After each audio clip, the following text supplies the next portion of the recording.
السلام علیکم، مجاہد فرساد۔ آج کے لیکچر میں ہم آئرہ اور انابیہ کا مطلب دیکھیں گے۔ یہ دیکھیں گے کہ کیا آئرہ الف مدہ کے ساتھ اور عین کے ساتھ کیا یہ نام رکھنا درست بھی ہے کہ نہیں۔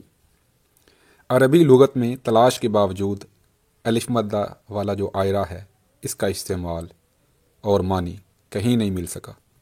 اس مادے سے بطور اسم بعض الفاظ مستعمل تو ہیں، لیکن کسی کا معنی بھی مناسب نہیں ہے کہ نام رکھا جائے۔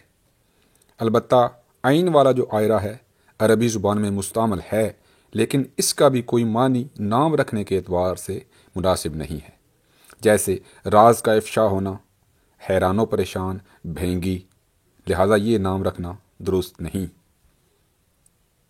انابیہ حمزہ پر زبر کے ساتھ یعنی الف، یہ اسم منصوب مؤنث ہے جس کے معنی ہے مشک یا مشک کی مانند ایک خاص قسم کی خوشبو۔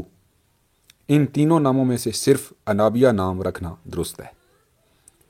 اگر آپ گوگل پر جائیں اور لفظ آئرہ لکھیں تو عام طور پر آپ کو معنی مل جاتے ہیں، لیکن وہاں پر وہ معنی درست نہیں ہوتے، لوگ بس ویوز لینے کے لیے ویسے معنی وہاں لکھ دیتے ہیں۔